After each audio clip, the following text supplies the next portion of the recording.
একটা জিনিস মনে রাখতে হবে যে ইসরায়েল কখনো চাইবে না, বিশেষ করে নেতানিয়াহু ইসরায়েল, মানে ইসরায়েল বলতে তো ইসরায়েলের অন্য ধরনের মানুষও আছে, রাজনীতি আছে, প্রচুর জুজ আছে যারা এটাকে সমালোচনা করছেন, নামি দামি জুজ আছে যারা সমালোচনা করছে ইসরায়েলের, বিশেষ করে নেতানিয়াহুর এই ভূমিকাটা। তবে কোনো সন্দেহ নেই নেতানিয়াহু এবং তার যারা টিমে যারা আছে, যেই স্ট্রিম, যেই ফান্ডামেন্টালিস্ট ফোর্স যেটা আছে, তারা কখনো চাইবে না যে আমেরিকার সাথে ইরানের সম্পর্কটা স্বাভাবিক হয়ে যাক। কারণ তারা মনে করে স্বাভাবিক হলে ইরান এমনিতেই এত স্যাংশন দিয়েই যদি এত বড় আকারেই যদি শক্তিশালী একটা দেশ হতে পারে, তাহলে যদি স্যাংশন না থাকে, কারণ মনে রাখতে হবে যে ইরান কিন্তু ভেরি ওল্ড সিভিলাইজেশন, মানে ওই অঞ্চলে যতগুলো দেশ আছে ইরান হলো সবচেয়ে কন্টিনিউইং একটা সিভিলাইজেশন, এখনও চলছে, তাই না? তার তো বিরাট ইতিহাস আছে, সেই ইতিহাস ইসরায়েলের আশেপাশেও ইসরায়েলের নেই, তাই না?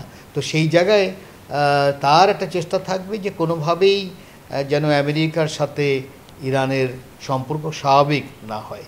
কারণ ইরান ইতিমধ্যে মিডল ইস্টে, বিশেষ করে যেই কনফ্লিক্টটা ছিল বড় আকারেই যদি বলি সৌদি আরবিয়ার সাথে ইরানের, সেটা তো আর এখন নেই, কারণ সৌদি আরবিয়া ইরান একসাথেই কাজ করছে। অন্য সময় আমরা সবসময় বলতাম যে শিয়া সুন্নির একটা লড়াই হচ্ছে ওখানে, কিন্তু দেখা যাচ্ছে যে না, পুরোটাই অর্কেস্ট্রেটেড ছিল। কারণ এখন দেখা যাচ্ছে যে না, সৌদি আরবিয়া বুঝতে পেরেছে যে এই কনফ্লিক্ট নিয়ে আমি বড় আকারে উন্নতি করতে পারবো না আমার মানুষকে। তো সেই জায়গায়ও ইসরায়েলের ভয় এবং ইসরায়েলের একটা বড় ফেলিয়ার, কারণ ইসরায়েল চেষ্টা করছে। মনে রাখতে হবে যে আমেরিকার একটা বিরাট ভূমিকা আছে মিডল ইস্টে, কারণ আমেরিকার একাধিক মিলিটারি বেজ আছে পুরো মিডল ইস্টে। ভীষণ এসি নিয়ে এলো মানি ব্যাক গ্যারান্টি অফার। 1 মাস ব্যবহার করে সন্তুষ্ট না হলে সম্পূর্ণ টাকা ফেরত। সৌদি আরবিয়া, বাহরাইন, আমি যতগুলো নাম যদি আমরা বলতে থাকি, জর্ডান, প্রত্যেকটাই কিন্তু আমেরিকার মিলিটারি বেজ আছে।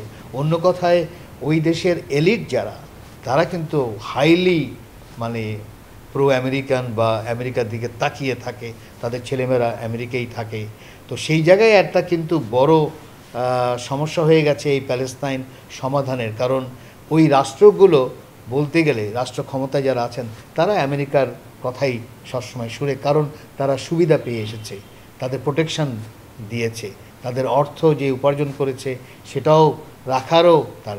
এই জায়গায় একটা পরিবর্তন হওয়া শুরু করেছে, বিশেষ করে সৌদি আরবিয়া, বিশেষ করে এমবিএসের তার মানে প্রিন্সের যেই কর্মকাণ্ড আমরা দেখছি পরিবর্তন হচ্ছে, এবং এমন পরিবর্তন হচ্ছে যে আমেরিকা সিরিয়াকেও কি বলা হয় মেনে নিতে বাধ্য হলো এবং স্যাংশন উইথড্র করলো।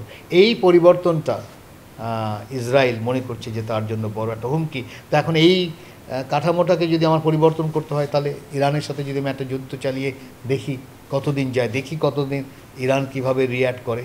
এখন ইরান রিয়্যাক্ট করেছে, এখন দেখা দরকার যে ইসরায়েল আবার কি রিয়্যাক্ট করবে এবং তারপরে ইরান কি করবে। এখন কথা হচ্ছে যে মূল যেই সমস্যাটা কিন্তু আসলে প্যালেস্তাইন, এখন ওইটা থেকে সরে যাওয়ার একটা চেষ্টা করবেই।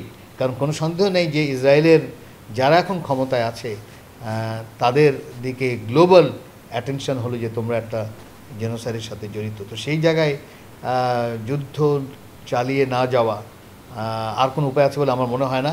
এখন ইসরায়েলের জনগণ, একটা সার্ভে করা হয়েছে, সার্ভে তো দেখা গেছে যে 90% ইসরায়েলের বর্তমানে কিন্তু নেতানিয়াহুর সাথে নেই, কিন্তু ওখানে তো এখন নির্বাচনও যেতে চাচ্ছে না এই যুদ্ধের এইসব দেখানো, মানে সব মিলে এমন একটা পরিস্থিতি হয়ে গেছে যে ঘুরে ফিরে বলতেই হয় যে ইসরায়েলের জনগণের উপরেই কিন্তু এখন আমি মনে করি যে যদি পরিবর্তন হয় বা আজকের যে ক্রাইসিসটা হয়েছে এটা যদি থামাতে হয়, তাহলে ইসরায়েলের জনগণ এবং আমেরিকার জনগণই বড় ভূমিকা রাখতে পারে। অন্য খুব একটা রাখবে বলে আমার, অন্য যারা আছে মিডল ইস্টে, অন্য দেশগুলো, আমার মনে হয় না।